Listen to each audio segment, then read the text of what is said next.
मौजूद है माहिर मौशियात डॉक्टर शाहिद हसन सदीकी साहब। किसी तारुफ के मोहताज नहीं। डॉक्टर साहब, आपकी तरफ आना चाहूँगी। ये वफाकी हुकूमत की जानिब से जो बजट पेश किया जाएगा, डॉक्टर साहब आप कैसे देख रहे हैं? क्या आवाम को इस बजट से कोई रिलीफ मिल सकेगा?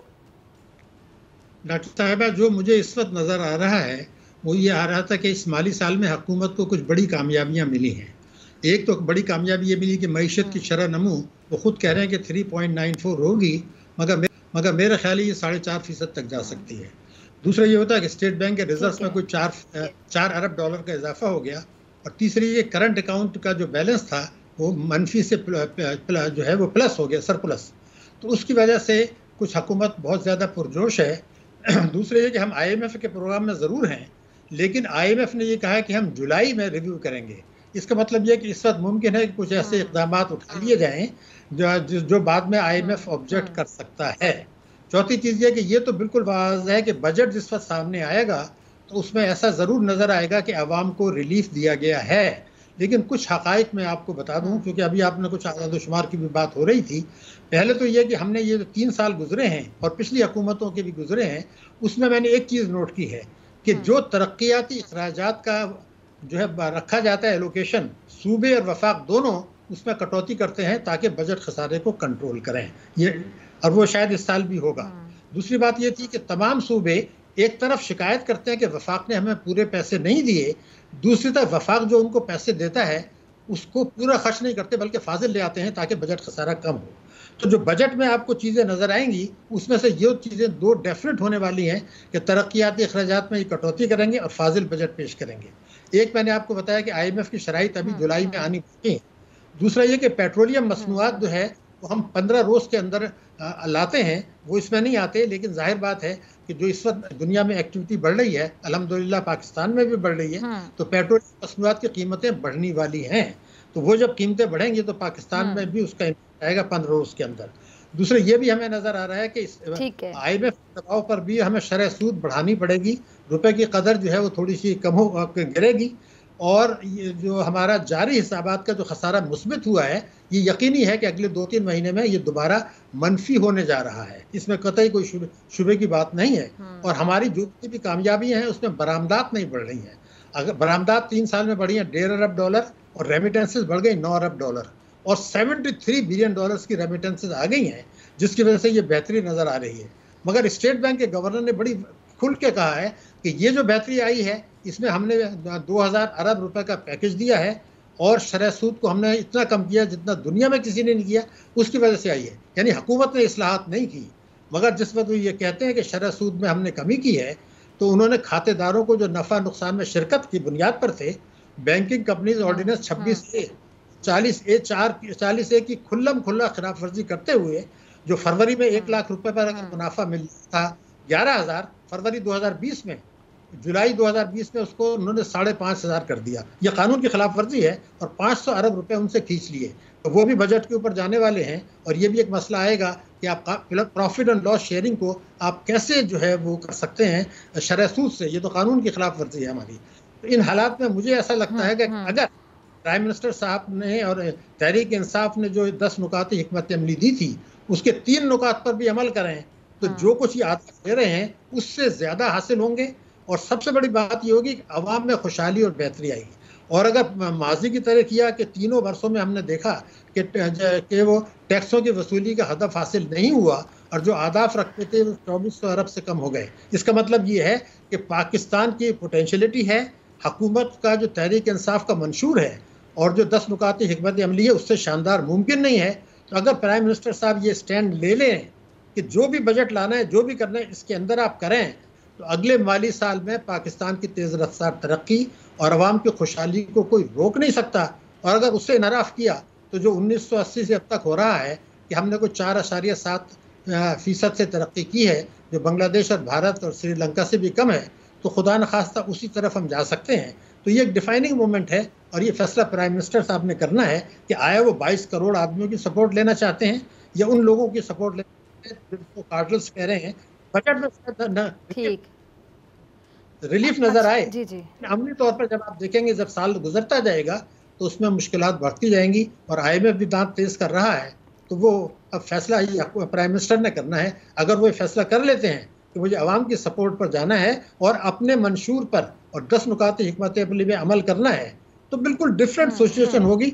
1 साल के बाद अगर इस मुल्क में खुशहाली भी आपको नजर आएगी, कर्जों का बोझ भी कम होगा, अफरात ज़र भी कम होगा, और ग्रोथ रेट में, मईशत में जो तरक्की होगी उसमें अवाम शरीक होंगे। अभी तक जो कुछ हुआ है, जैसे स्टेट बैंक गवर्नर कह रहे हैं कि जी मेरी पॉलिसी से हुआ है, वो तो आपने अवाम पे बोझ डाल के दिया है, तो वो फिर पायदार नहीं होगा। ये बुनियादी चीज़ है। अगर ये फैसला कर ले तो सब कुछ बेहतर हो जाएगा।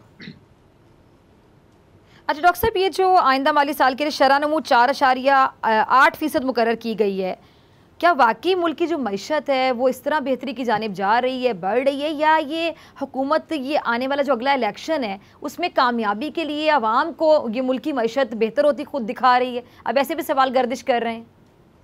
नहीं, देखिए मैं आपसे बड़ा वाज़ेह कर दूँ कि ये अगर 4.8% या 5% भी हो और अगले साल 6% हो, तो इनका 3 साल का औसत, इनका 5 साल का जो औसत बनेगा वो बनेगा 3.3%, जबकि विरसे में मिला था 5.5। मसला ये है कि इस साल जो आपने 3.94, जिसको मैं 4.5% कह रहा हूँ ये होगा, वो आपने जो है 2000 अरब का एक ऐसा पैकेज दिया जो आप आइंदा नहीं दे पाएंगे, क्योंकि वन टाइम था वो। और जैसे मैंने कहा कि तामीराती शोबा को आपने कह दिया कि जी आप उसमें काला धन ले आए, और स्टेट बैंक ने मनफी शरह सूद कर दी, तो ये तो चीज़ें अगर बरकरार रहने वाली नहीं है, और स्टेट बैंक गवर्नर खुद कह रहे हैं कि जो कुछ हुआ है उसमें मेरी पॉलिसियां हैं, उन्होंने हुकूमत को कोई क्रेडिट नहीं दिया है, मगर मुझे उनकी पॉलिसियों पर भी एतराज़ है कि वो कानून की खिलाफ वर्जी की है। उन्होंने खुल्ला आईन पाकिस्तान की शिक 3 की है, लेकिन रिजल्ट आए हैं अवाम के ऊपर बोझ डाल के। अगर ये बरकरार नहीं रहते और मंशूर पर भी अमल नहीं करते, तो फिर ये 4.8 या 5% का हदफ जो है वो मेरे ख्याल से मुश्किल होगा। मगर इस साल हम हदफ जो हुकूमत कह रही है उससे आगे जाने वाले हैं, बिल्कुल वाज़ेह है। ठीक है जी, चले हम भी ज़रा आगे चलते हैं। अब इस बजट के हवाले से डॉक्टर साहब, ये IMF का किरदार जो है उसको आप कैसे देख रहे हैं? क्योंकि ज़रा ये बताते हैं कि हुकूमत और IMF के दरमियान जो मुज़ाकरात हैं उनमें कई नुकात पर डेडलॉक पैदा हो गया है, और IMF ने बिजली महंगी करने की शर्त भी आयद कर दी है और हुकूमत पाकिस्तान ने साफ इनकार कर दिया। कैसे देख रहे हैं आप? देखिए बात यह है कि हम लोग हकीकत से बात कर रहे हैं। जो हमारी टीम थी जिसमें कि मौजूदा गवर्नर स्टेट बैंक शामिल थे, रजा बाकर साहब, उन्होंने वो तजावीज़ मंजूर की थी IMF के साथ 2 मरतबा।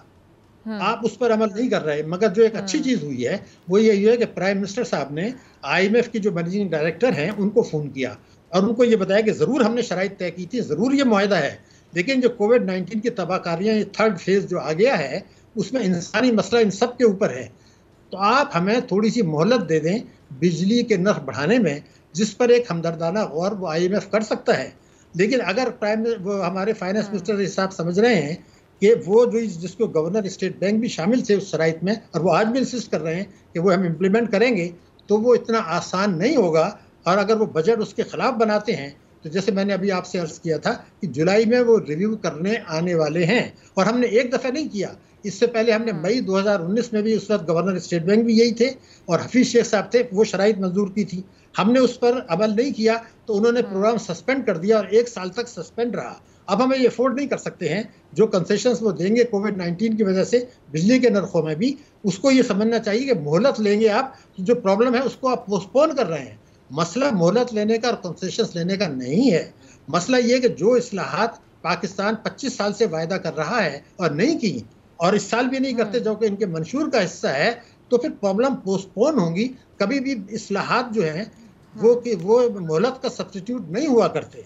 तो मैं इसीलिए बार बार अर्ज कर रहा हूँ कि मसला इस वक्त ये है, एक बड़े अहम मोड़ पर हम खड़े हैं इस वक्त। जो है हम इन मुश्किलात में भी पड़ने वाले हैं कि दुनिया में आपने देखा कि वैक्सीनेशन लगने के बाद एक्टिविटी एकदम बढ़ी है, तो तेल ने ऊपर जाना है। तो अब आए हम पेट्रोल लेवी को कुछ 450 अरब रुपए का हदफ रखा था, जिसे मैं भत्ता कहता हूँ। अगर आपने वही भत्ता दोबारा लगा दिया, तो फिर सवाल ये पैदा हो गया कि आपकी कॉस्ट ऑफ प्रोडक्शन बढ़ेगी, जिससे महंगाई बढ़ेगी, जिससे बरामदात मुतासर होंगे। तो मेरा सिर्फ कहना यह था कि IMF से इस हद तक बात करें कि जिस हद तक आप उन्हें प्राइम मिनिस्टर ने उनसे बात की है कोविड-19 का, लेकिन आप ये मुस्तकिल कह कि हम टैक्सों की वसूली 2400 अरब रुपया साल आपने मजबूरी तौर पर उससे गिरा दिया, और फिर तालीम और सेहत का बजट कम कर दिया। तो अगर वो मान भी जाएं, मसला ये नहीं है, जैसे मैंने आपसे कहा कि ये 7वीं हुकूमत है 93 के बाद से, 6 की 6 हुकूमतों ने ये कहा कि मईशत दिवालिया है, 6 के 6 हुकूमतें जो हैं वो IMF के पास गई, उन्होंने कहा मईशत मुस्तहकम हो गई, अब हम ग्रोथ दिखाएंगे। उसके बाद जैसी हुकूमत बदली दोबारा IMF के पास गए, 7वीं हुकूमत ने अब तक वही किया है, मईशत दिवालिया। उसके बाद वो IMF से कर्जा लिया, फिर उन्होंने कहा मईशत मुस्तहकम हो गई, जो कि नहीं हुई है, इसलिए कि तिजारती खसारा इस साल $6 अरब बढ़ गया है, बिल्कुल वाज़ह नजर आ रहा है। हमारी बैरूनी सरमायाकारी में कोई $11 अरब 3 साल में कम आए हैं 2018 के मुकाबले में। स्टॉक एक्सचेंज जो ऊपर जा रहा है उसकी वजह यह है कि $2.7 अरब एक महीने में आए हैं अप्रैल में, जबकि वो पिछले 10 महीने में सिफर आए थे। तो ये जो इस वक्त एक सूरत हाल डेवलप हो गई है, इसको मोहलत समझकर अगर प्राइम मिनिस्टर साहब खुद फैसला करें, अपने इसको साथ लेकर आए, जो उनका 10 नुकाती एजेंडा था, खासतौर से 100 दिन के अंदर टैक्सेशन को लाने का, गर्दिशी कर्जों को टैकल करने का, ये वो चीजें हैं जो पाकिस्तान को तरक्की की तरफ ले जाएंगी। जो कार्टल्स हैं, जो माफियाज हैं, जो माजी में भी वही हुकूमतों को मशवरा देते रहे हैं, अब वो फिर दोबारा उन्हीं को मशवरा दे रहे हैं, वही मशवरे जो उन्होंने पिछले 3-4 हुकूमतों को दिए थे। कई लोग आज जो हैं वो इन्हीं हुकूमतों में भी रह चुके हैं। तो वो प्राइम मिनिस्टर साहब को उन्होंने दूसरी तरफ डाल दिया है मेरे ख्याल से, जिसकी वजह से मुश्किलात बढ़ेंगी। और अगर जो बजट में नजर आए या नहीं आए, हमारे बजट में हिडन चीजें होती है, जैसे मैंने आपको बताया, वो शुरू में बहुत कुछ नजर आएगा, लेकिन बाद में जैसे जैसे वक्त गुजरेगा हमें डिफिकल्टीज आएंगी। लेकिन मैं अभी एक चीज आपको जरूर बता दूं, जो पाकिस्तान को हम लोग बुरा मान जाते हैं कि आप ये क्या कह रहे हैं। मैंने एक दफा ये कह दिया कि जो 2075 तक 2075 तक पाकिस्तान की शरह नमू जो है, सॉरी फीकस आमदनी 2075 तक OECD ममालिक से कम रहेगी। तो बहुत से लोग एतराज कर रहे हैं, जनाब आप 2075 की प्रोजेक्शन दे रहे हैं, मगर मैं आपको एक जुमला बता दूं। देखिए, अक़वाम मुत्तहिदा के एक ज़ैली इदारे ने यह कहा था 2008 में कि अगर पाकिस्तान 8.3% से तरक्की नहीं करता तो 2050 तक भी इनकी फीकस आमदनी कम रहेगी। स्टेट बैंक ने उसको अडॉप्ट किया और ये कहा ये 2008 में कि ये बात सही कर रहे हैं, लेकिन उन्होंने 8.3 कहा था 2008 में। अब आप 2021 में 4% भी नहीं कर पाए औसतन, तो जब वो 2050 नहीं है तो 2075 तो हो गया। तो सियासी नारे लगाना और कामयाबी के दावे करना एक चीज़ है, हकीकत को सामने रखें, अपने मुल्क की पोटेंशियलिटी को रखें, अपने मुल्क को जो अल्लाह ताला ने वसाइल दिए उनको रखें, लोगों के जोश और जज्बे को और मेहनत को रखें, ज़रख़ेज़ ज़मीन को रखें, किसानों को देखें, तो बहुत कुछ हो सकता है इस मुल्क में। और ये करें बजाय इसके कि सियासी झगड़ों में पड़ जाएं। और अपोजिशन जो है खामखा वो 3.94 को खामखा अपोजिशन चैलेंज कर रही है, मुझे सख्त एतराज़ है। वही उससे बढ़ने वाला है, तो आप क्यों खुश क्यों नहीं होते? ठीक है, आप ये कह दें कि इसमें हुकूमत का क्रेडिट नहीं है, स्टेट बैंक का है या कानून तोड़ने का है, दैट इज वन थिंग, ठीक है, उसको चैलेंज करना। झगड़ों से मुझे याद आया डॉक्टर साहब, ये बजट के हवाले से सिंध को वफाकी हुकूमत से बड़े तहफ़्फ़ुज़ आते हैं। वो कहते हैं जी हमें तरक्याती बजट कम दिया जा रहा है, तो अब क्या कहेंगे आप, क्या सूबा सिंध सही एतराज़ उठा रहा है? देखिए, मैं आपसे अर्ज़ कर दूँ कि मेरा एक सवाल है और मैं आपको रिकॉर्ड पे बता रहा हूँ, मैंने पिछले 8 साल के बजट देखे, हमेशा अपोजिशन में जो सूबे होते हैं, पहले पंजाब अब सिंध कह रहा है कि जनाब हमें जो पैसे वायदे किए जाते हैं वो नहीं मिलते, इसलिए कि जो टैक्सों की वसूली जब आपकी कम होगी तो आपको 57% मिलने थे ना, बिल्कुल वाज़ेह 57 मिलता है जो वसूली होगी।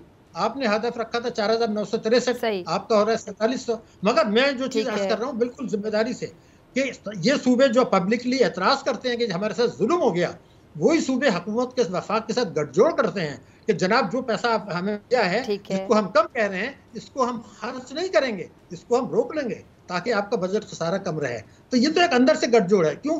क्योंकि सूबे कहते हैं हम एग्रीकल्चर पे टैक्स नहीं लगाएंगे, हम प्रॉपर्टी पे नहीं लगाएंगे, वफाक अलग पे नहीं लगाए। तो अंदरून खाना तमाम सूबों का, तमाम चारों सूबों का वफाक के साथ गठजोड़ रहा है पिछले 10 वर्षों में, जब से फाइनेंशियल अवार्ड आया था, 7th फाइनेंशियल अवार्ड, जो कि गलत था अवार्ड, क्योंकि जिस दिन वो अवार्ड आया था उसी दिन सरकारी टीवी पे मैंने कहा था सेम डे कि ये तो गलत है, ये नहीं अमल होगा, नहीं हुआ।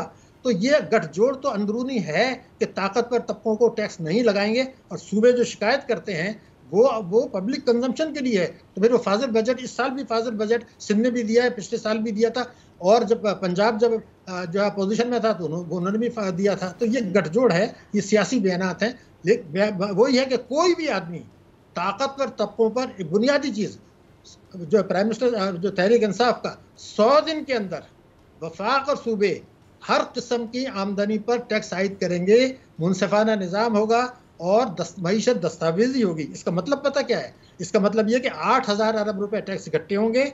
GST जो इस वक्त जो है 17% है, वो 7.5% पर आ जाएगा। पेट्रोलियम लेवी जो 30 रुपए लीटर तक है वो 0 हो जाएगा। अब आप अंदाज़ा लगाइए कि जो 3-4 हज़ार अरब रुपए ताकतवर तबके नहीं दे रहे, ये चोरी कर रहे हैं, उसका बोझ पूरी मईशत पर आ रहा है, पूरी कौम पे आ रहा है। तो अब एक गठजोड़ है अशराफिया का और इदारों का, जिसमें स्टेट बैंक, FBI भी शामिल है, और फिर IMF का वफाक और सूबों के साथ एक गठजोड़ है। वो इसको तोड़ दें अगर एक दफे, तो मेरा मुल्क जो है, भारत और बांग्लादेश, बांग्लादेश से किसी गिनती में नहीं, भारत से आगे हम निकलने की आज भी सलाहियत रखते हैं, जो वसाइल हैं। लेकिन ये चीज आप अगर एजुकेट करने में डॉक्टर साहब कामयाब हो जाते हैं, ठीक है, कि हम लोग गठजोड़ करके अशराफिया को खुश कर रहे हैं, मईशत और आवाम को खुश नहीं कर रहे, ये एक चीज अगर लोगों की समझ में आ जाए तो फिर इस मुल्क की तरक्की को रोक नहीं सकता। वरना जो 1980 से अब तक हो रहा है, आप 23 दफे IMF के पास जा चुके हैं, जो है जब से पाकिस्तान बना है, और अगली दफे फिर जाएंगे, जो कहते हैं आखिरी प्रोग्राम है, ये नहीं होगा, ये दोबारा जाएंगे। तो इस शैतानी चक्कर से निकले तो आप देखिएगा बेहतरी आ जाएगी, वरना खुदा ना खास्ता स्टेटस। ठीक है डॉक्टर साहब, बहुत शुक्रिया आपके वक्त के लिए। सब्सक्राइब करें और बेल दबाएं ताकि कोई खबर रह न जाए।